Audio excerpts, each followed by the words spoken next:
नमस्ते दोस्तों। क्या आपने कभी सोचा है कि जिस मौत को दुनिया का सबसे दर्दनाक और शर्मनाक दंड माना जाता था, उसे आज पूरी दुनिया गुड फ्राइडे यानी एक शुभ शुक्रवार के रूप में क्यों मनाती है? क्या यह सिर्फ एक कहानी है या इतिहास की वो सबसे बड़ी घटना जिसने वक्त के पहिए को दो हिस्सों में बांट दिया? आज के इस वीडियो में हम ईसा मसीह यानी जीसस क्राइस्ट की उस अंतिम यात्रा के उन रहस्यों और दर्दनाक पलों की गहराई में उतरेंगे जिन्हें शायद आपने पहले कभी इस तरह नहीं सुना होगा। ये वीडियो आपकी सोच बदल देंगे। कहानी शुरू होती है यरूशलेम की उस खामोश रात से जिसे गेत्समनी का बाग कहा जाता है। यहाँ यीशु प्रार्थना कर रहे थे और उनका तनाव इतना गहरा था कि उनके पसीने से खून की बूंदें गिर रही थीं।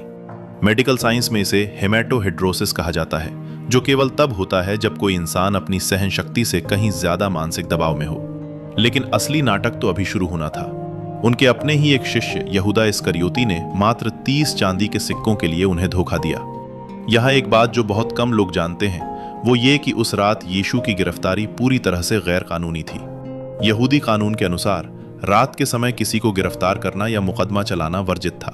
फिर भी सत्ता और धर्म के ठेकेदारों ने उस रात न्याय का गला घोंट दिया। सुबह होते ही उन्हें पोंटियस पिलातुस के सामने पेश किया गया। पिलातुस को उनमें कोई दोष नहीं मिला, लेकिन भीड़ के दबाव में उसने एक ऐसा फैसला सुनाया जो इतिहास का सबसे विवादास्पद फैसला बन गया। यीशु को कोड़े मारने की सजा दी गई। रोमन कोड़े साधारण नहीं होते थे। उनमें हड्डियों और शीशे के टुकड़े लगे होते थे जो खाल को चीर कर मांस बाहर निकाल लेते थे। इतिहासकारों का मानना है कि यीशु को 39 कोड़े मारे गए, जिसके बाद एक साधारण इंसान का जीवित बचना नामुमकिन था। लेकिन यीशु को तो अभी अपनी अंतिम यात्रा पूरी करनी थी। उनके सिर पर कांटों का ताज पहनाया गया और उनका मजाक उड़ाया गया। अब शुरू हुई वो यात्रा जिसे वाया डोलोरोसा यानी दुखों का मार्ग कहा जाता है। उनके कंधों पर लकड़ी का एक भारी क्रूस यानी क्रॉस रखा गया, जिसका वजन लगभग 50 से 60 किलो रहा होगा।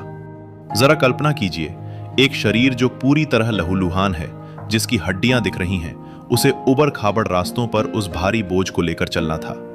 बाइबल में यूहन्ना 19 अध्याय के 17 वचन में लिखा है, वह अपना क्रूस उठाए हुए उस स्थान तक गया जो खोपड़ी का स्थान कहलाता है और इब्रानी में उसे गोलगता कहते हैं। रास्ते में यीशु 3 बार गिरे। उनकी हालत इतनी खराब थी कि रोमन सैनिकों को एक राहगीर जिसका नाम शमौन था उसे मजबूर करना पड़ा ताकि वो यीशु का क्रूस उठाने में मदद करे। गोलगता की उस पहाड़ी पर पहुंचते ही वो भयावह मंजर शुरू हुआ जिसे देखकर आज भी रूह कांप जाती है। उन्हें जमीन पर लिटाया गया और उनकी कलाइयों और पैरों में 7 से 9 इंच लंबी लोहे की कीलें ठोक दी गई। यहाँ एक वैज्ञानिक तथ्य यह है कि कीलें हथेलियों में नहीं बल्कि कलाइयों के उस हिस्से में ठोकी गई थीं जहां से मुख्य नसें गुजरती हैं, ताकि शरीर का पूरा भार उन कीलों पर टिका रहे। दोपहर के 12 बज चुके थे। अचानक एक ऐसी घटना घटी जिसने वैज्ञानिकों को भी हैरान कर दिया। भरी दोपहर में सूरज छिप गया और पूरी धरती पर 3 घंटे तक गहरा अंधेरा छा गया। बाइबल के साथ साथ उस समय के गैर ईसाई इतिहासकारों जैसे थैलस ने भी अपनी किताबों में इस रहस्यमयी अंधेरे का जिक्र किया है। सूली पर टंगे हुए भी यीशु के मन में नफरत नहीं थी।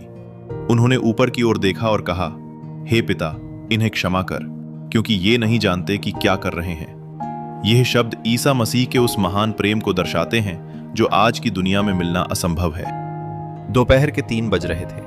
दर्द अपनी चरम सीमा पर था। सांस लेना दूभर हो चुका था क्योंकि फेफड़ों पर शरीर का पूरा भार था। उस समय यीशु ने एक ऐसी चीख मारी जिसने मंदिर की नींव हिला दी।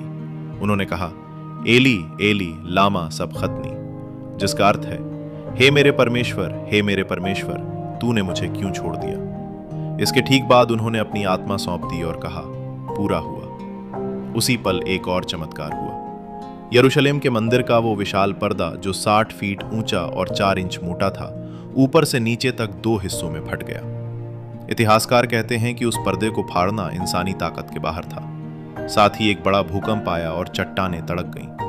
यह इस बात का सबूत था कि मरने वाला कोई साधारण अपराधी नहीं बल्कि कुछ और ही था। यहां हमें भविष्यद्वक्ता यशायाह की वो भविष्यवाणी याद आती है जो यीशु के जन्म से 700 साल पहले लिखी गई थी।